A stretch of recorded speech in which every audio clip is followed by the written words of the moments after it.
fokus ya, Mas-mas, siap ya buat fokus ya. Karena insya Allah kita saya nggak akan ngobrol banyak, nanti mungkin nggak akan ngomong banyak, nanti mungkin kita akan lebih praktek aja, kemudian mereview ya, mengevaluasi, brainstorming gitu ya tentang proses yang terjadi ketika praktek ya. Nanti kita lebih seperti itu. Baik, next, Mas. Ini rahasia interview karyawan untuk UMKM ya. Jadi sebenarnya fokusnya nggak UMKM sih ya, tapi untuk semua. Jadi untuk perusahaan iya, untuk UMKM iya. Tapi karena hari ini yang hadir di sini adalah pelaku UMKM. Oh iya, makasih ya. Mungkin kita nanti akan lebih fokuskan pada usaha kita ya, seperti itu. Nah, dulu karyawan atau SDM itu selalu difokuskan ya ketika kita berbicara tentang karyawan gitu ya, kita selalu berfokus pada bagaimana merekrut gitu ya, bagaimana merekrut, kemudian melatih mereka, kemudian mempekerjakan mereka gitu ya, berpikir tentang salarinya dan sebagainya. Waktu itu masih namanya human resource management gitu katanya gitu ya. Nah, sekarang semakin ke sini gitu ya, pengertian human resource management itu sudah bergeser jadi human capital management ya. Jadi seperti itu, sehingga tidak hanya lagi berpikir tentang bagaimana merekrut, bagaimana melatih gitu ya, tapi juga bagaimana mengembangkan mereka. Nah, UMKM sekarang ini kan sedang sangat ini ya, gencar-gencarnya. Kalau di Jember sudah sangat difasilitasi saya pikir ya, dengan bupatinya yang mungkin memulai usahanya juga dari UMKM gitu ya. Nah, ini menjadi sebuah pasar yang baru sebenarnya, sebuah usaha yang kemudian akan dikembangkan. Dan berharap ke depan UMKM ini kemudian tidak hanya sekedar menjadi pelaku-pelaku usaha kecil gitu ya atau menengah, tapi kemudian menjadi besar ya. Nah, karena itu mungkin di kelas-kelas sebelumnya mbak-mbak dan mas-mas di sini sudah belajar tentang bagaimana keuangan dan sebagainya. Nah, 2 kali pertemuan terakhir ini kita akan lebih banyak berbicara tentang sumber daya manusia yang sebenarnya merupakan salah satu pilar yang paling menentukan sebenarnya terhadap keberlangsungan usaha kita. Kita mau punya modal sebesar apapun gitu ya, sistem kita mau sebagus apapun, tapi kalau kalau sumber daya manusianya itu gitu ya tidak sebagus gitu ya yang kita tentukan di awal gitu ya, lambat laun usaha kita itu akan mati gitu ya. Kita nggak punya SDM, hanya kita aja yang nangani gitu, padahal usaha kita itu sudah dikenal di mana-mana. Yang terjadi apa? Kita akan kegeser gitu ya oleh mereka-mereka yang memiliki SDM yang luar biasa seperti itu. Jadi salah satu pilar yang akan menentukan keberlangsungan usaha kita, dan ini merupakan pilar terpenting gitu ya, sebelum pilar-pilar yang lain itu adalah SDM. Ini sudah banyak saya sampaikan di pertemuan sebelumnya ya. Nah, salah satu hal yang bisa diprediksi untuk mencapai keberhasilan sebuah organisasi termasuk usaha kita itu adalah merekrut atau menseleksi karyawan-karyawan atau SDM sumber daya manusia yang handal. Kira-kira kalau kita mau pilih nih, kita pilih yang baik atau yang cocok? Ayo. Oh ya, sebentar. Mas-mas di sini sama Mbak sudah punya SDM enggak? Udah punya karyawan? Sudah ya, tadi saya sempat dengar sudah. Atau karyawannya masih diri sendiri ada? Masih, nggak apa-apa, tetap semangat Mas ya. Kita itu adalah SDM ya, kita itu adalah aset, dan dengan berkembangnya dunia sumber daya manusia gitu, jadi human capital management gitu ya. Itu sebenarnya SDM itu dianggap sebagai aset gitu. Makanya kalau kita nggak punya SDM, paling tidak diri kita aja kemudian melemah semangatnya untuk memperbesar usaha kita, udah habis gitu ya. Itu seperti itu. Jadi kita adalah SDM. Nah, sebelum kita ngerekrut berarti kita dulu nih yang mempelajari diri kita gitu ya. Itu harusnya seperti itu. Nah, gimana tadi? Balik ke pertanyaan saya. Kira-kira kalau kita mau pilih kandidat itu, kita mau pilih yang cocok atau yang baik? Yang cocok. Yang cocok, betul? Yang cocok aja? Baik apa cocok? Baik. Ayo, baik apa cocok? Ya, kalau cocok belum tentu baik gitu ya. Kalau baik belum tentu cocok. Begitu? Enggak gitu juga. Ya, mestinya jawabannya adalah saya pilih yang baik dan cocok gitu ya. Dua-duanya harus dipilih gitu karena indikatornya ini akan beda nanti. Kalau baik, baik dari sisi apanya? Kalau cocok, cocok dari sisi apanya? Itu juga harus kita rumuskan. Jadi kita harus bisa sebagai owner ya atas usaha kita gitu. Kita harus bisa menseleksi orang-orang yang nanti akan turut mengembangkan usaha kita. Namanya juga UMKM gitu ya. Yang UMKM itu kan harapannya bergerak menjadi usaha yang good ya. Kalau sudah good nanti jadi great gitu kan, jadi lebih besar. Kita kan sebagai pelaku usaha pastinya punya mimpi-mimpi ya Mas, Mbak. Punya mimpi-mimpi ke depan, pengen usaha kita itu bisa mensejahterakan banyak orang gitu kan, seperti itu. Nah, ada 4 hal sebenarnya dalam masuk ke proses rekrutmen ya, dan seleksi. Ada 4 hal sebenarnya yang perlu dalam proses rekrutmen karyawan. Ya mungkin ini teman-teman yang alumni psikologi maupun MSDM gitu ya, itu bisa sudah memahami ini sebenarnya gitu. Tapi mungkin nanti hari ini kita akan lebih banyak gali yang dimaksud seperti apa dan harusnya bagaimana gitu ya. Jadi 4 hal yang perlu digali dalam proses rekrutmen karyawan itu adalah yang pertama motivation. Jadi motivation itu adalah apa? Daya dorong atau hal-hal yang mendorong seseorang itu untuk kemudian menunjukkan perilaku-perilaku tertentu ketika mereka itu menjadi bagian dari usaha kita ya, ketika mereka bekerja dengan kita gitu. Itu adalah motivasi. Nah, ini harus kita cek di awal gitu. Motivasinya di mana nih? Masih di salary aja kah, di gaji gitu ya, atau di pengalaman kah gitu ya, ingin punya pengalaman aja, pengalaman bekerja, atau ada motivasi yang lain, ingin memberikan yang terbaik kah gitu ya, pada siapa? Pada orang tua, pada diri sendiri, pada customer misalnya. Nah, itu beda-beda ya, beda-beda. Pengalaman saya interview karyawan di kantor itu memang banyak yang awalnya itu motivasinya adalah salary ya, motivasinya adalah duit gitu, motivasinya adalah kesejahteraan gitu. Tapi kita bisa gali lagi tuh sebenarnya ketika ditanya motivasinya apa, kenapa kok memilih perusahaan ini gitu. Karena bisa jadi dengan banyaknya jumlah penduduk Indonesia yang semakin banyak ya, semakin kesini kan semakin bertambah tuh jumlahnya ya. Yang meninggal sedikit, berkurang sedikit tapi bertambahnya banyak gitu kan penduduk Indonesia. Apalagi anak-anak mudanya itu luar biasa dengan karakter yang karakter Gen Z yang seperti saya sampaikan kemarin gitu ya. Itu jumlahnya luar biasa. Sehingga ketika kita apply sebuah info lowongan gitu ya buat mereka gitu ya, buat para job seeker ini gitu ya, itu yang apply pun jumlahnya juga akan semakin bertambah, nggak cuma 1-2 orang aja gitu, tapi akan semakin banyak gitu. Nah, dari sekian banyak orang itu motivasinya itu mungkin hampir berapa ya, 95% itu motivasinya adalah motivasi duit. Tapi kita harus cek lagi tuh, kira-kira motivasi ini bisa diarahkan nggak nanti ketika mereka itu menjadi karyawan di perusahaan kita gitu ya.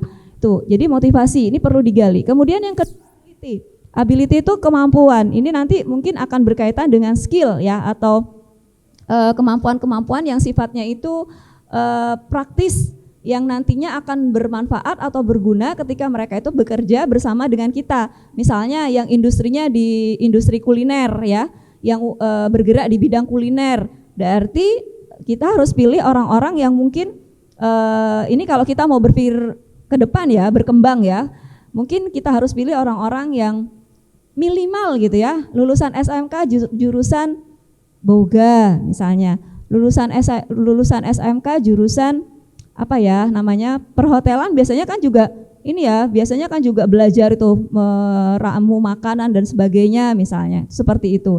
Atau minimal gitu ya, minimal dia bisa masak, meskipun enggak alumni SMK dengan jurusan yang ini, paling enggak dia bisa masak, ditanya tentang bumbu, ditanya tentang tepung, ditanya tentang bahan-bahan makanan, dia itu oke misalnya.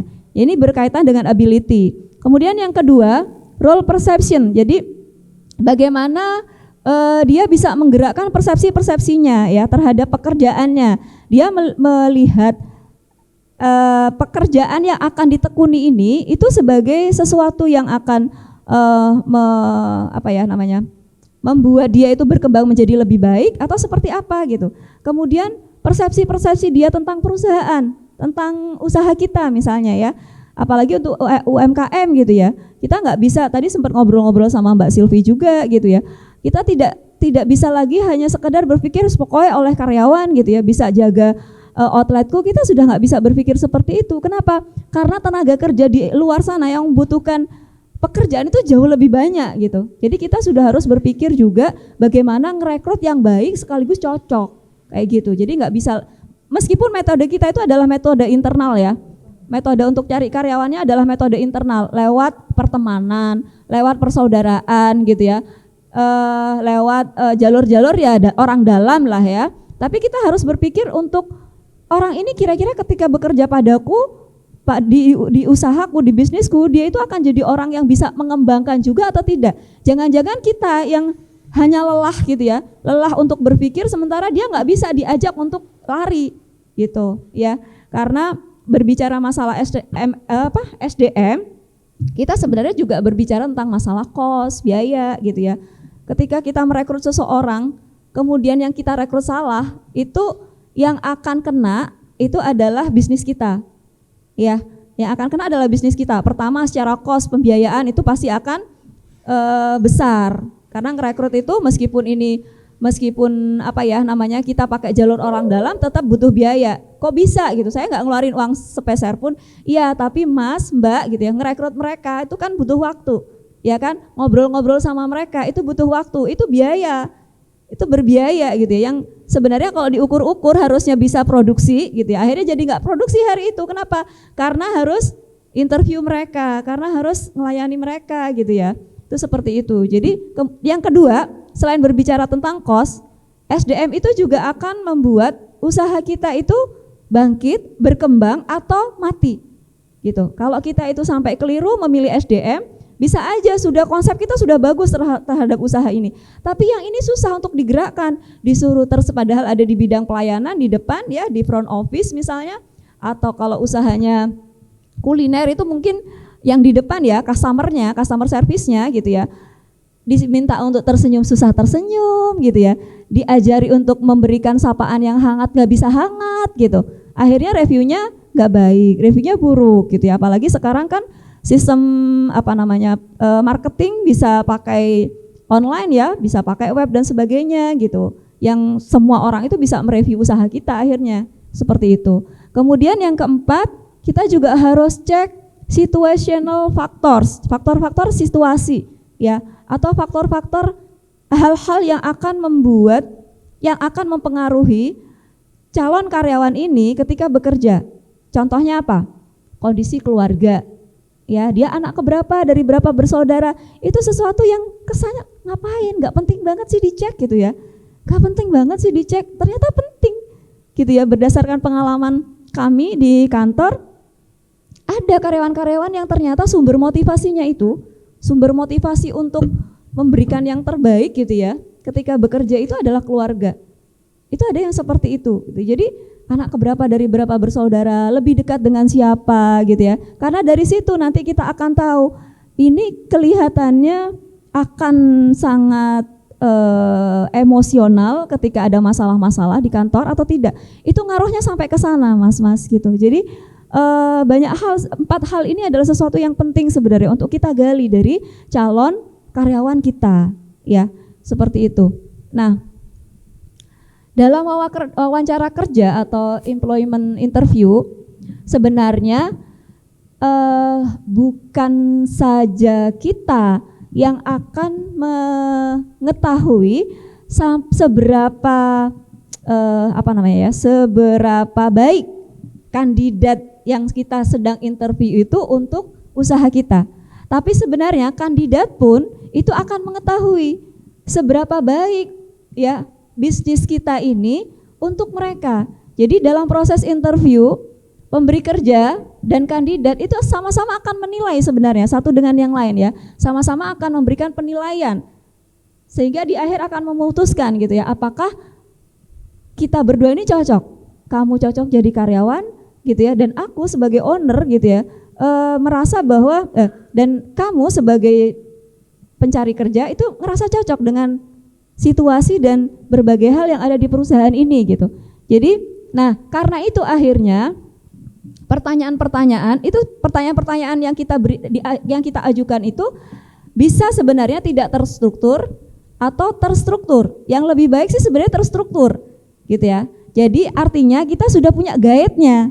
Jadi nggak asal nanya, tapi kita sudah punya panduannya tuh. Yang mau kita tanyakan apa? Apalagi karyawan itu masuk lewat CV. Jadi dia bawa CV misalnya. Kita harus cek dulu CV-nya. Nanti ya ada tahapannya. Kita harus cek dulu CV-nya gitu. Supaya apa? Supaya kita tahu kita mau tanya apa gitu. Jadi nggak sekedar rumahnya di mana Mas gitu. Oh terus kemudian kita berpikir oh dekat, insya Allah nggak akan pernah terlambat misalnya. Ternyata nggak bisa sekedar seperti itu, karena banyak karyawan yang rumahnya dekat justru telatan gitu ya, dibandingkan karyawan-karyawan yang rumahnya lebih jauh misalnya. Jadi indikator itu kita nggak bisa ambil dari satu pertanyaan saja gitu ya. Jadi kita harus mengajukan pertanyaan-pertanyaan yang sebenarnya yang bagus itu yang terstruktur gitu ya. Jadi ada strukturnya. Kita mau tanya apa dulu? Apalagi tadi di slide sebelumnya ini ya, ada 4 hal ini yang harus kita gali selama proses wawancara, sehingga hasilnya nanti di akhir gitu ya, catatan-catatannya ini menunjukkan ini. Jadi ini adalah tujuan interview kita sebenarnya. Tujuan wawancara kita untuk cek motivasi kerjanya seperti apa, kemudian untuk cek kemampuannya itu bagaimana, kemudian persepsi mereka terhadap usaha kita dan kondisi-kondisi yang akan mereka alami ketika bekerja di tempat kita itu bagaimana, kemudian hal-hal yang kira-kira akan mempengaruhi kenyamanan mereka bekerja bersama dengan kita itu apa saja gitu ya. Itu seperti itu. Nah, atau menggunakan pertanyaan-pertanyaan yang dirancang untuk menimbulkan stres-stres tertentu.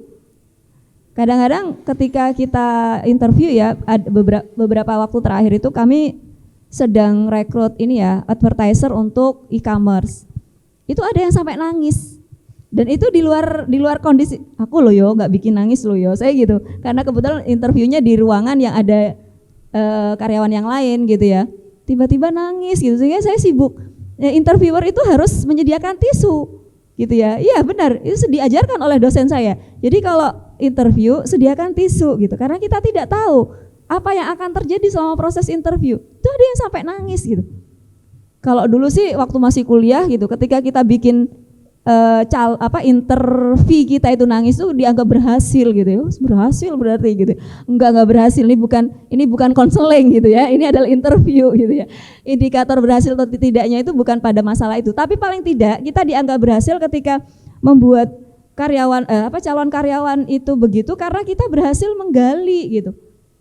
Berhasil menggali hal-hal psikologis apa sih yang sedang dia rasakan sekarang gitu. Dan itu akan bermanfaat bagi kita untuk memberikan gambaran gitu pada kita. Ini nanti kalau jadi karyawan kira-kira seperti apa ya? Ini baperan nggak sih gitu ya? Ini baperan nggak? Jangan-jangan baperan. Kalau baperan nanti kira-kira apa yang terjadi? Ditegur sama customer, ditegur sama pimpinannya gitu ya. Besok udah nggak masuk gitu kan? Nah itu. Jadi dalam proses interview itu, hasil dari proses interview itu sebenarnya akan sangat menentukan gitu bagaimana calon atau kandidat karyawan yang akan bekerja sama bersama dengan kita gitu ya. Kira-kira nih teman-teman tadi lihat juga kan bagaimana Mas Randy gitu, kemudian bagaimana harapan-harapan Mas Faris. Kira-kira dengan Mas Randy yang kalau ngomong kayak gini terus ya, cocok nggak kira-kira dia akan jadi supervisor? Belum cocok ya Mas ya. Nah, artinya apa? Gestur itu juga sesuatu yang sebenarnya berharga untuk kita evaluasi, untuk kita nilai gitu ya. Karena kalau lihat CV ini bunyi nggak sih Mas, Mbak? CV ini menjual nggak? Menjual nggak? Nggak menjual ya. Kita ketika kita tuh bekerja, kita bayangkan aja kalau kita itu mau bekerja ya. Kita harapannya apa? Ketika kita apply lamaran, harapannya apa nih setelah kita apply? Diterima. Sebelum diterima apa dulu? Dipanggil untuk interview. Jadi tujuan kita apply lamaran itu bukan diterima, tapi di interview. Gitu ya. Jadi tujuan kita apply Itu seperti itu. Nah, seharusnya ini cukup dipahami oleh kandidat-kandidat calon karyawan ya sebenarnya, sehingga CV itu harus bunyi gitu. Nah, terus kalau misalnya kita terima CV yang kayak gini nih, di satu sisi kita tertarik karena ada pengalamannya, ini sesuai dengan kayaknya pengalamannya sesuai dengan yang kita butuhkan. Terus pendidikannya kayaknya bagus-bagus nih gitu kan, bagus nih kayaknya. Memang nggak bunyi, tapi saya ingin cek dia, itu boleh nggak? Boleh, karena sense itu masing-masing kita itu nanti kalau sudah terbiasa ngobrol, menginterview gitu ya, mencari karyawan itu nanti akan ada sense tersendiri gitu ya, akan ada sense tersendiri. Nah, ketika nggak bunyi kayak gini, justru proses interview lah yang seharusnya menghasilkan sesuatu yang kemudian membuat kita berpikir bahwa yang kemudian memberikan gambaran kepada kita tentang hal-hal yang nggak ada di sini, yang nggak bunyi di sini. Harusnya seperti itu gitu, lewat 4 hal tadi itu. Nah, 4 hal ini yang harus kita rumuskan dalam rumusan guide ya, namanya guide interview, itu seperti itu. Nah, pertama kali yang harus kita lakukan sebagai interviewer sebenarnya adalah membuat calon karyawan yang mau interview dengan kita itu ngerasa nyaman gitu, ngerasa nyaman dulu. Kita harus berusaha membuat pembicaraan dengan kita itu, meskipun ini settingnya adalah interview gitu ya, tapi membuat mereka itu kemudian jadi keluar banyak gitu. Nah, mereka bisa keluar banyak itu kalau ini mereka nyaman. Kalau di awal udah tegang aja gitu, akhirnya apa yang terjadi? Menjawabnya sepotong. Nah, kalau udah sepotong bikin kita jadi nggak mood, ya nggak mood. Kita sebagai interviewer akhirnya secara emosional tuh berpengaruh, nggak mood. Yang terjadi apa kemudian? Skip aja deh gitu. Padahal bisa jadi dia itu nggak bisa keluar banyak itu karena kita yang dari awal itu membuat mereka tidak nyaman gitu ya. Jadi meskipun kita itu adalah owner gitu ya, kita adalah orang yang akan merekrut karyawan, tapi ketika kita ngobrol dengan mereka, kita harus buat mereka nyaman dulu. Misalnya nih dengan pertanyaan, silakan duduk mas, misalnya gitu ya, silakan duduk. Atau kalau sudah terlanjur duduk gitu, kita tanya, gimana kabarnya mas, sehat, dalam kondisi sehat? Atau misalnya tadi kesini naik apa? Jadi ajukan pertanyaan-pertanyaan itu yang nggak penting bagi kita, bagi mereka itu nggak penting gitu. Tapi sebenarnya dari situ kita akan dapat banyak informasi. Misal nih contohnya, tadi kesini naik apa mas? Gitu. Itu kan cap-acap gitu ya. Tadi naik apa kesini? Kita akan tahu gitu. Diantar. Oh, diantar. Ini kita sebagai orang yang mau cari pekerja itu sudah diantar. Padahal dia nanti jadi sales gitu kan. Kok diantar? Nah, itu sudah poin penting yang harus kita catat di situ. Nah, diantar itu harus kita gali lagi, diantar sama siapa gitu. Oh, enggak sekedar diantar gitu. Artinya kita akan dapat banyak sekali bahan kalau kita dari awal itu sudah membuat suasana atau situasi itu kemudian nyaman untuk dia cerita gitu. Oh, diantar. Kenapa? Sama siapa gitu ya? Sama kakak gitu. Oh, diantar ya mas ya. Kenapa kok diantar gitu? Belum bisa naik motor sendiri kah? Enggak, sudah bisa, soalnya motor di rumah cuma 1. Nah, poin kedua udah jadi sales, gak punya sepeda motor, terus mau ngapain gitu? Iya kan? Ya kan, kecuali salesnya online, marketing online sifatnya, itu beda lagi gitu. Tuh ya, jadi situasinya buat senyaman mungkin mas mbak ya. Ini apalagi untuk UMKM yang bisa jadi di luar itu ya banyak pencari kerja, tapi agak-agak sombong para pencari kerja itu gitu ya. Iya kan, job seeker sekarang kan agak-agak sombong gitu kan, ingin gaji gede gitu ya, padahal kualitasnya nggak se-effort gitu ya, harapannya itu kayak gitu. Jadi ini kita tetap harus menunjukkan bahwa kita ini profesional loh, meskipun ini UMKM, meskipun kita cuma punya 1 cabang, tapi kita itu harus profesional. Ini saya sungguh-sungguh ini, saya sanggup gaji kamu gede kalau kamu bisa nunjukin pada saya gitu, kalau kamu memang berkualitas gitu. Jadi itu tanyakan, buat mereka ngerasa nyaman dulu dengan pertanyaan yang kesannya nggak ecek-ecek, tapi kesannya ecek-ecek, tapi dari satu kita dapat banyak gitu. Terus misalnya lagi contohnya, kalau saya itu biasanya kalau di kantor selain nanya tadi kesini naik apa, saya tanya, oh iya bingung nggak Mbak tadi? Ini juga penting ya. Gimana tadi Mbak nyari lokasinya? Cepat dapat atau segera langsung? Tadi nggak bingung nyampe sini gitu. Dia bilang tadi kesasar-sasar Bu gitu ya. Oh ya kok kesasar-sasar? Padahal saya sudah share Google Map-nya ya gitu. Nah itu biarkan mereka cerita dulu gitu. Itu kan kesannya nggak penting tapi kita dapat sesuatu. Baru kemudian kita masuk pada sesi yang ingin kita gali lebih banyak lagi gitu ya. Oke, kalau dia sudah ngap-ngap udah gak bisa jawab hal-hal yang pertanyaan ecek-ecek, kita masuk gitu ya. Kita tanya, oh ya, kalau dari sini kelihatannya pernah berpengalaman di ini ya, di menjadi pramuniaga ya di Niko ya, bisa diceritakan Mas gitu. Atau kita tanyakan dulu ini motivasinya. Atau kita tanyakan lagi seberapa kenal sih dia itu dengan usaha kita. Itu juga sesuatu yang penting sebenarnya. Untuk apa? Untuk melihat pertama ya bagi kita itu menjadi sumber informasi yang baik. Ternyata usaha kita belum cukup dikenal ya gitu ya. Padahal dia rumahnya loh deket rumahku gitu ya. Tapi dia nggak kenal kalau ada usaha ini misalnya. Ini kira-kira kenapa ya kok dia itu ngelamar ke sini gitu. Kemudian kita tanya, oh sudah ada pengalaman ini. Sebelumnya pernah kerja di Niko dari tahun 2000, ini tahun 2019 aja ditulisnya kan.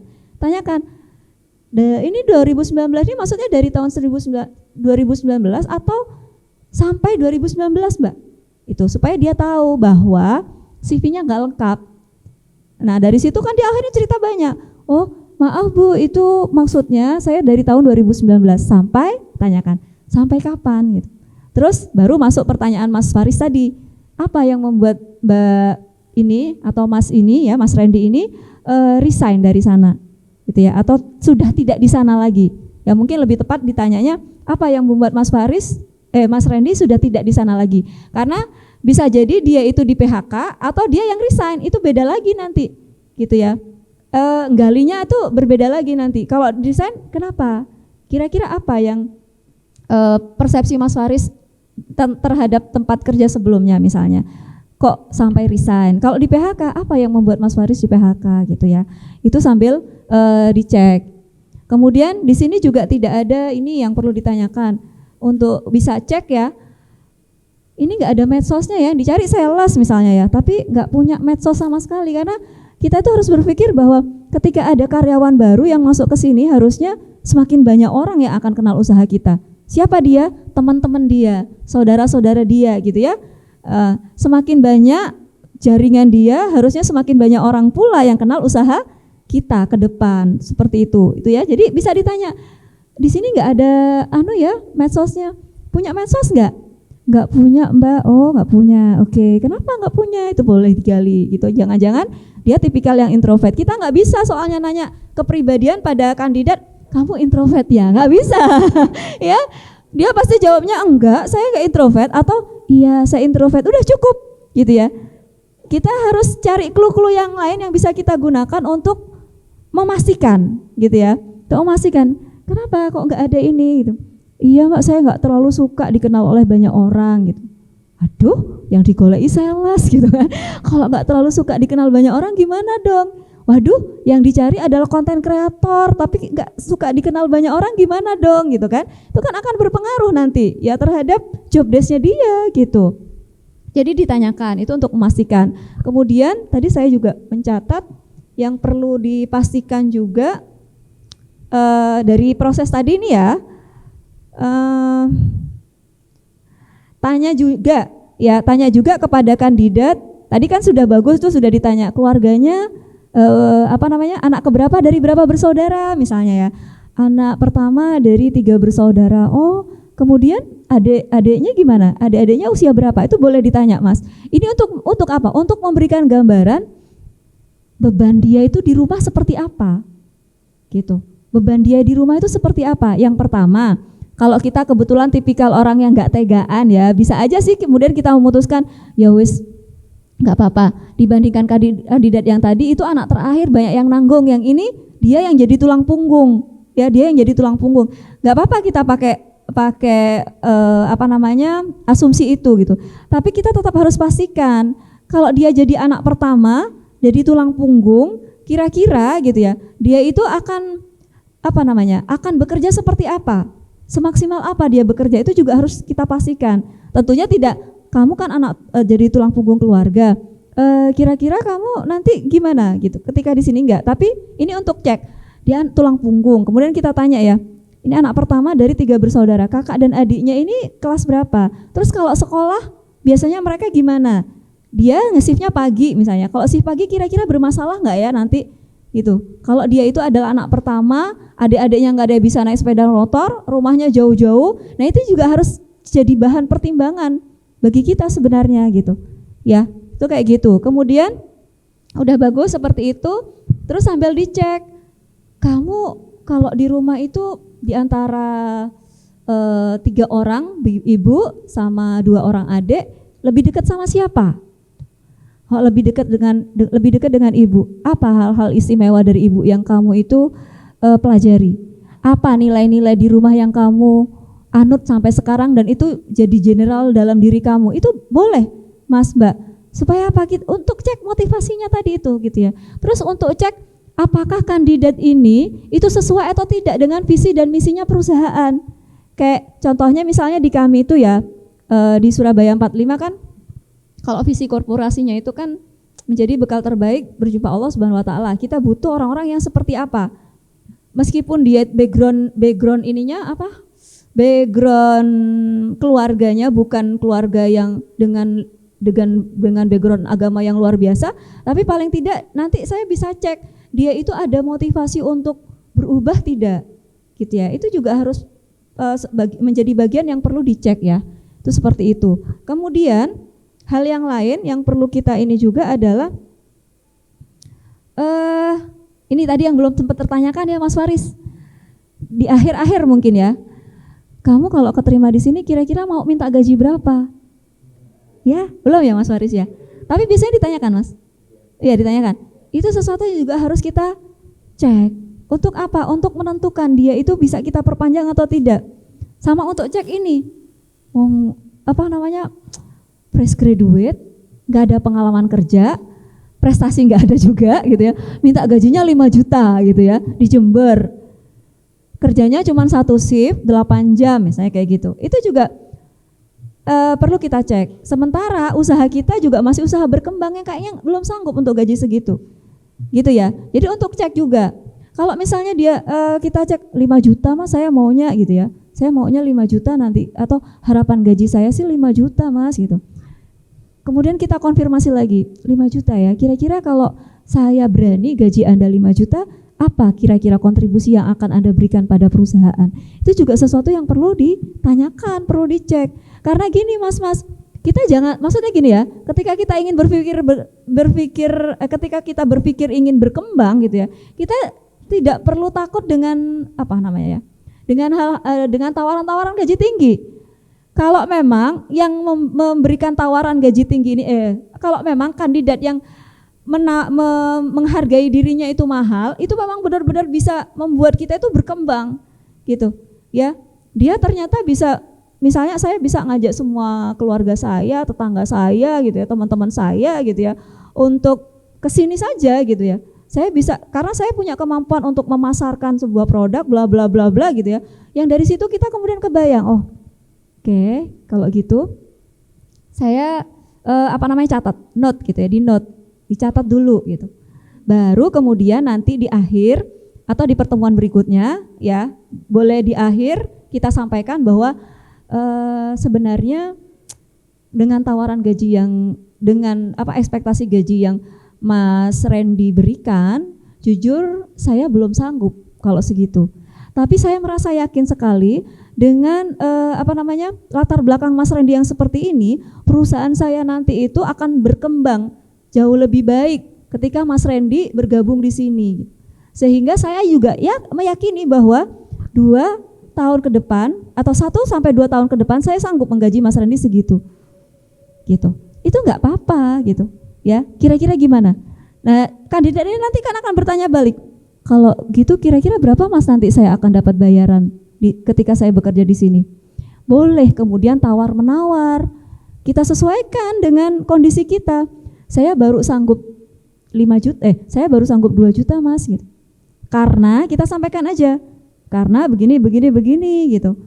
Kalau memang ini perlu disampaikan, kami juga melihat di CV ini belum ada pengalaman sama sekali, Masnya fresh graduate. Meskipun saya yakin ya dengan cara Mas Randy ini berbicara, kemudian dengan pertemanan yang banyak, saya juga barusan cek di medsosnya yang begini, saya yakin saya sanggup akan menggaji Mas Randy sebesar itu.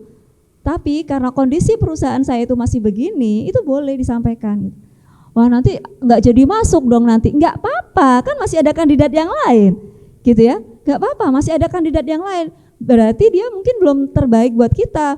Berarti visinya ya sekedar salary aja gitu ya. Belum tentu loh dia akan digaji segitu sesuai dengan yang kita tawarkan gitu ya di tempat yang lain gitu. Kalau di tempat kami itu ada sesi tawaran gaji, penjelasan gaji sih sebenarnya, tapi saya menyampaikan kepada kandidat bahwa penjelasan ini sekaligus penawaran. Karena gaji yang kemarin disampaikan ketika interview adalah sekian. Nah, ternyata perusahaan kami baru bisa memberikan sekian karena kondisinya begini disampaikan. Itu nggak apa-apa gitu. Kemudian kita berikan waktu gitu ya. Kira-kira gimana Mbak, Mas? Dia nggak akan bisa langsung jawab. Kita berikan waktu, nggak apa-apa. Silahkan informasi tentang gaji ini dipikirkan terlebih dahulu, Mbak, Mas misalnya. Nanti saya tunggu jawabannya. Boleh lewat chat ya menjawabnya ya. Kalau dijawab diterima alhamdulillah, kalau enggak masalah gitu. Silahkan didiskusikan dengan keluarga kalau memang itu dibutuhkan gitu ya. Jadi seperti itu tentang gaji. Apalagi ya, motivasi tadi, kemudian apalagi ability, kemampuan itu juga dicek, pengalaman, kemudian latar belakang pendidikannya itu untuk cek itu. Kemudian kemampuan juga tidak harus dari pengalaman dan latar belakang pendidikan ya, tapi juga sehari-hari hobinya apa, itu juga bisa dicek. Hobi sehari-harinya bagaimana itu bisa dicek di situ. Gitu? Iya, gimana Mas Haris? Yang low perception itu ya, bagaimana dia mempersepsikan tentang perusahaan, kemudian bagaimana dia akan mempersepsikan tentang karir dia ke depan gitu kan, persepsi tadi ya. Jadi bisa ditanyakan Mas dari tadi itu, apa yang dikenal dari perusahaan ini, kemudian kira-kira nanti kalau keterima di sini kontribusi yang diberikan kira-kira apa, atau misalnya lingkungan kerja yang diharapkan itu yang bagaimana, itu boleh Mas. Itu untuk cek persepsi dia terhadap sekitar itu seperti apa. Misalnya nih, kadang-kadang ada yang suka jawab gini ya, anak-anak sekarang itu, lingkungan yang seperti apa ya yang diharapkan di tempat kerja yang baru nanti gitu. Ada yang suka jawab gini, nggak toksik. Nah, nggak toksik. Oke, nggak toksik. Bisa dijelaskan kira-kira gitu. Jadi jangan langsung langsung dicatat selesai gitu. Tapi ditanyakan lagi, kira-kira yang dimaksud nggak toksik yang seperti apa gitu. Berarti kan dia sebelumnya ada pengalaman-pengalaman yang berhubungan dengan itu, ya enggak? Ya kan?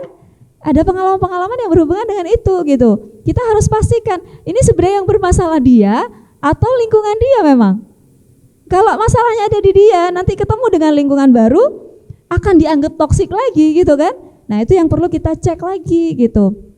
Jadi sebenarnya kalau interview kerja itu minimal itu 30 menit. Tuh, agak panjang memang waktunya. Kita nggak bisa 10 menit selesai, itu nggak bisa kalau memang ingin dapat banyak gitu. Minimal itu 30 menit gitu ya. Apalagi kalau kita sambil langsung penawaran gaji misalnya, itu akan lebih panjang lagi. Gitu ya Mas ya. Jadi ditanyakan lingkungan yang diharapkan yang seperti apa, karena itu adalah persepsi dia terhadap orang-orang sekitar pastinya. Kemudian kira-kira kita kan berharap mereka orang-orang yang bisa bekerja dalam tim ya, meskipun timnya itu adalah kita, karena kita belum punya karyawan gitu, berarti kan timnya dia itu adalah kita gitu kan. Nah, kita harus pastikan dia itu kira-kira mampu bekerja sama dengan baik gak dengan kita sebagai seorang owner gitu ya. Caranya gimana? Kita tanya gini, misalnya selama kamu hidup ini ada gak kamu situasi-situasi yang menurut kamu itu sangat sulit? Coba ceritakan. Nah, minta dia untuk menceritakan Mas. Ya, minta dia untuk menceritakan. Kalau dia sudah, oh iya Bu, saya tahu kemarin waktu saya, nah ini kadang-kadang di sesi ini banyak yang nangis kadang-kadang karena situasi sulit. Kemudian apa? Masalah-masalah yang menekan gitu ya. Ada masalah-masalah yang menekan gak di tempat kerja gitu. Itu biasanya diceritakan atau di keluarga. Atau ketika ditanya kamu lebih dekat dengan siapa, itu ada juga yang kadang-kadang langsung nangis, itu ada gitu ya. Nah itu ditanyakan, dia akhirnya akan cerita, oh ya saya kemarin itu ini Bu, apa namanya, kayak contohnya saya kan baru masuk tuh, saya nggak punya pengalaman di situ gitu, dan bagi saya itu sulit banget, apalagi saya nggak di training gitu, tiba-tiba saya disuruh masuk, suruh kerja aja gitu. Nah terus oh gitu, terus kita bersimpati, tidak, jangan dulu gitu ya, jangan langsung bersimpati, kita tanya lagi gitu ya. Terus kira-kira yang kamu lakukan apa dalam kondisi seperti itu? Yo makanya Bu saya resign karena saya gitu. Oh berarti ketemu gitu ya, dia bukan orang yang apa, daya juangnya tidak baik gitu. Jadi 4 hal yang perlu kita cek dari perilaku kerja ini, dari perilaku kerja ya. Itu yang pertama adalah ketahanannya, kemudian keajikan kerjanya. Kita juga cek di sini di pengalaman kerjanya banyak gitu ya. Kita jangan tertipu gitu. Banyak sekali, tapi di sininya cuma ditulis tahun sekian gitu. Kita tanyakan satu-satu. Jangan-jangan ini tiap 3 bulan pindah. Ya kan? Jangan-jangan tiap 3 bulan pindah, itu juga harus dicek. Nah kalau kayak gitu kita perlu konfirmasi. Ini kalau dilihat pengalaman kerjanya subhanallah ya Mbak ya bagus gitu. Banyak sekali, nggak apa-apa gitu kita puji begitu. Tapi yang tulus ya mujinya. Banyak ya Mbak ya gitu ya. Banyak sekali nih pengalaman kerjanya. Tapi saya lihat ini kok tiap 3 bulan pindah. Kira-kira ada masalah apa ya yang membuat Mbak ini kemudian jadi pindah? Bisa diceritakan mungkin gitu. Nah itu untuk memastikan bahwa dia itu punya daya juang, keajikan kerjanya seperti apa. Ajek nggak ketika kerja? Jangan-jangan nggak ajek, jangan-jangan nggak tahan, kena tekanan sedikit gitu ya, disuruh disuruh melayani customer dengan senyum sedikit gitu ya, dia udah mundur, jangan-jangan kayak gitu ya. Jadi harus dicek ketahanan sama ketelitian juga, itu penting gitu. Apalagi yang nanti mereka itu terima uang untuk teman-teman yang usahanya mungkin masih 1 orang itu merangkap ya sebagai customer service gitu ya, kemudian dia juga mengolah gitu ya, kemudian menerima gitu ya uang, itu juga ketelitian itu perlu dicek juga gitu ya, ketahanan kerja, ketelitian, kemudian keajikannya gitu ya, apalagi kecepatannya gitu ya, kecepatan kerjanya itu juga perlu dicek gitu ya, seperti itu. Kemudian, nah ini tahapannya, karena tadi saya sudah banyak cerita, kita singkat-singkat aja ya menjelaskannya. Yang pertama jelas nih tadi ya, pelajari CV kandidat. Kalau misalnya dapatnya dari internal yang nggak bawa CV gimana? Masih ada informasi yang diberikan oleh orang yang ngajak gitu Mbak. Jadi jangan langsung Mbak aku ono tonggo, saya ada tetangga Mbak nggak punya kerjaan, Mbaknya kan punya butuh karyawan ya, boleh nggak dia yang kelamar gitu? Oh ya Mbak, gali kemudian kira-kira ini seperti apa, lulusan apa, sehari-harinya bagaimana, gali dulu pakai ini. Kalau kita tertarik baru coba Mbak besok suruh ke sini, baru kita interview gitu ya. Nah kalau ada CV pelajari gitu ya, pelajari CV-nya, apa-apa yang perlu kita tanyakan, kalau perlu CV-nya dioret-oret gitu ya, dicoret-coret, ditanda-tanda yang perlu kita gali itu apanya. Itu paling tidak jadi guide ya bagi kita, jadi guide atau pedoman interview untuk kita. Kemudian susun daftar pertanyaannya. Rumuskan hal-hal yang ingin diketahui dalam bentuk butir-butir pertanyaan dengan metode 5W1H. Kalau kita nyusun dulu ya, enaknya tuh kita itu akan ada arah gitu. Karena sudah terstruktur, akan ada arah ketika menanyakan. Sehingga kalau misalnya di satu pertanyaan itu kita sudah ternyata banyak menggali gitu ya, kita nggak akan lupa untuk menanyakan hal yang lain yang mungkin belum kegali karena kadang ada panduannya. Apa itu 5W1H? 5W1H itu W yang pertama adalah what, apa gitu ya. What, apa, misalnya apa aktivitasnya sekarang, apa aktivitas selama tidak bekerja, misalnya kayak gitu ya. Atau apa yang membuat kalian yang membuat saudara termotivasi atau berminat, seperti yang ditanyakan Mas Faris tadi sudah bagus ya, berminat untuk apply di posisi ini misalnya gitu ya. 5W yang pertama, what. Kemudian 5W yang kedua, apa? Where, di mana rumahnya gitu ya, di mana dulu kerja gitu ya, kerja sebelumnya di mana gitu. ya di posisi apa, misalnya kayak gitu ya. Jadi where. Kemudian apa lagi? When, kapan resignnya gitu ya, atau kira-kira kapan akan, kalau misalnya keterima di sini kira-kira kapan akan mulai bekerja. Itu juga untuk panduan bagi kita. Misalnya yang cocok 5 orang gitu ya, kita bagus banget semua ini 5 orang ini ya. Di antara 10 yang diinterview setelah kita cek 5 orang ini bagus-bagus. Nah kita bisa langsung tanyakan pada kandidat yang bersangkutan gitu, kira-kira kapan akan bekerja kalau misalnya keterima di sini. Nah itu akan jadi panduan bagi kita untuk menentukan yang mana yang akan kita terima terlebih dahulu. Misalnya yang satu orang, kalau misalnya saya terima, saya mau bekerjanya bulan depan. Wah kesuwen, orang kita itu butuhnya sekarang atau butuhnya minggu depan misalnya ya. Kapan kira-kira dia bisa bekerja bersama dengan kita. Karena bisa jadi gini, kita bisa langsung tanyakan, bulan depan kenapa gitu ya. Kenapa? Jadi ya yang mana? Yang why ya, yang why. Kenapa kok bulan depan? Kenapa kok nggak minggu depan gitu kan? Kenapa kok bulan depan kira-kira? Atau apa hal-hal yang membuat saudara kemudian berpikir akan bekerja bulan depan? Nah dari situ kan keluar akhirnya, iya karena saya perlu memastikan dulu di tempat perusahaan saya sekarang bahwa saya bisa resign. Lah kan ternyata belum resign gitu ya, udah nyoba ngelamar di tempat kita gitu ya. Itu seperti itu. Kemudian yang W yang kelima apa? Siapa di antara anggota keluargamu kamu lebih dekat dengan siapa? Pimpinanmu di sana siapa misalnya ya, supaya kita punya gambaran. Sekali aja kita kenal. Kalau kita kenal lebih mudah tuh ya, lebih mudah kita itu menentukan akan terima dia atau enggak. Karena kita bisa teleponan gitu ya.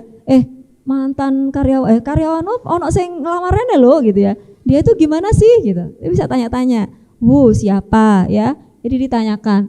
Plus 1H, bagaimana? Nah ini tadi, kalau ada situasi yang sulit kira-kira apa yang akan kamu lakukan? Bagaimana kamu menghadapi situasi yang sulit? Kalau misalnya ada customer yang marah-marah di depan kamu gitu ya, sementara kamu ngerasa nggak salah, kira-kira bagaimana kamu menghadapi itu gitu. Ya, supaya kita tahu, kita punya gambaran. Kira-kira nanti kalau ada customer yang komplain, yang kasih review buruk, apa yang akan kamu rasakan? Terus bagaimana kamu menyikapi itu? Gitu. Itu nggak apa-apa ditanyakan ya. Jadi disusun daftar pertanyaan gitu. Kira-kira insya Allah nanti ini ada grupnya nggak ya Mas Samsul? Oh ada. Nanti saya share ya teman-teman beberapa 5W1H yang bisa dijadikan panduan ketika teman-teman itu interview ya. Terus yang berikutnya persiapkan diri dan alat ya. Media tulis, alat dan media tulis, pulpen dan sebagainya gitu ya. Apalagi kita pelupa ya. Ada toh owner yang pelupa? Ada, banyak gitu ya. Bisa gitu. Supaya kita pelupa, yang daftar banyak, akhirnya kita gerambiang. Tadi yang itu jawaban siapa ya? Kan jadi gerambiang. Kalau enggak ditulis, ya diketik kalau memang di depan kita ada monitor atau di HP. Kemudian alat perekam. Tapi kita harus izin.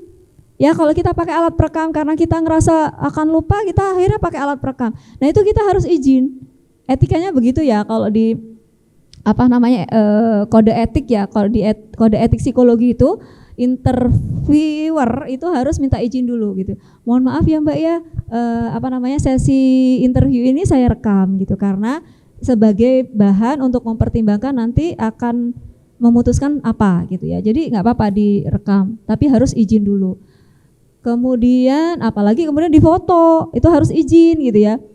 Sebentar saya ambil fotonya gitu ya. Enggak gitu, tapi mohon maaf fotonya saya ambil ya gitu ya. Lah kan sudah ada itu Pak, di CV saya sudah ada fotonya Mbak, Pak gitu ya. Iya nggak apa-apa gitu. Ini untuk bahan ini kan real gitu ya. Ini kan saudara ini ada di depan saya gitu ya. Misal apalah alasannya kalau memang butuh di foto tapi harus izin gitu. Dan pahami betul apa yang akan ditanyakan. Tentukan juga waktunya. Misalnya sesi interview ini akan berlangsung 30 menit gitu. Kira-kira saudara keberatan atau tidak? Atau misalnya ada orang-orang yang mungkin akan menghubungi saudara dalam waktu 30 menit itu, silakan saya beri waktu untuk menghubungi ya dan menyampaikan bahwa saudara tidak bisa diganggu selama 30 menit misalnya. Supaya kita nggak terdistraksi gitu ya. Pas lagi kita mau ngomong apa, di sana teleponnya bunyi. Meskipun nggak diangkat tuh ngaruh sekali gitu di kita, keganggu gitu ya. seperti itu. Kemudian lakukan wawancara, bersikap sopan. Nah tadi kontak mata, tadi juga dari proses belajar tadi itu kontak mata nggak ada ya Mas ya. Mas Randy nunduk aja gitu, yang ngelihat Mas Faris aja. Kontak mata itu penting, perlu gitu ya. Lah yang di interview nggak kontak mata ya nggak apa-apa, pokoknya kita aja gitu ya. Pokoknya kita aja yang lihat. Jadi kontak mata itu perlu. Ini sekaligus buat teman-teman yang calon job seeker ya. Ini kontak mata itu perlu. Jadi harus saling tatap. Ya, tapi usahakan kontak matanya itu yang membuat nyaman. Ya, jangan sampai kontak mata yang terjadi bikin gak nyaman, apalagi beda jenis kelamin. Gitu ya Mas Der. Gitu ya. Jadi bukan mohon maaf, bukan tatap mata menjelajah enggak ya, kontak, maksudnya kontak mata. Jadi supaya apa? Supaya teman-teman ini punya kesempatan untuk lihat gestur. Ya, untuk lihat gestur. Misalnya ditanya tentang di rumah tinggal dengan siapa gitu, dengan orang tua. Bapak Ibu masih lengkap gitu ya. Masih, terus tiba-tiba dia nunduk. Nah, itu pasti ada sesuatu tuh gitu ya. Dia jawab masih tapi nunduk. Jangan-jangan ada masalah di rumahnya gitu ya. Jangan-jangan ada bapak dan ibunya nggak akur dan sebagainya. Ya itu tidak perlu kita gali sampai sejauh itu sih. Kan kita bukan konselor gitu ya. Tapi paling tidak itu sesuatu yang membuat kita itu bisa menggali paling tidak ini kenapa ya gitu ya. Atau misalnya kita coba tanya ya kemudian, oh dengan ibu misalnya kita tanya, iya masih ada, terus kita nunduk. Kita tanya lagi, di antara anggota keluarga siapa yang lebih dekat misalnya. Itu gestur itu sangat berpengaruh sekali. Ya bahkan kalau di beberapa jurnal yang saya baca gitu ya, bahasa-bahasa nonverbal, ya gestur itu kan bahasa nonverbal ya. Bahasa-bahasa nonverbal itu 50% menyumbang kesuksesan interview gitu. Karena bahasa nonverbal itu sebenarnya yang menunjukkan kejujuran dari calon ini. Jadi jujur bahasa nonverbal itu ya, emosi-emosi dia itu akan tampak, akan terlihat gitu ya dari raut mukanya ya. Kalau kita belajar tentang emosi itu kan gitu. Emosi itu nggak bisa ditipu. Kalau kita marah, kita sedih, kita bahagia gitu ya. Tiba-tiba matanya berkunang-kunang itu kelihatan gitu. Jadi gestur itu bahasa-bahasa nonverbal itu juga penting ya. Makanya kontak mata itu juga penting. Beri waktu pada kandidat untuk memikirkan jawabannya.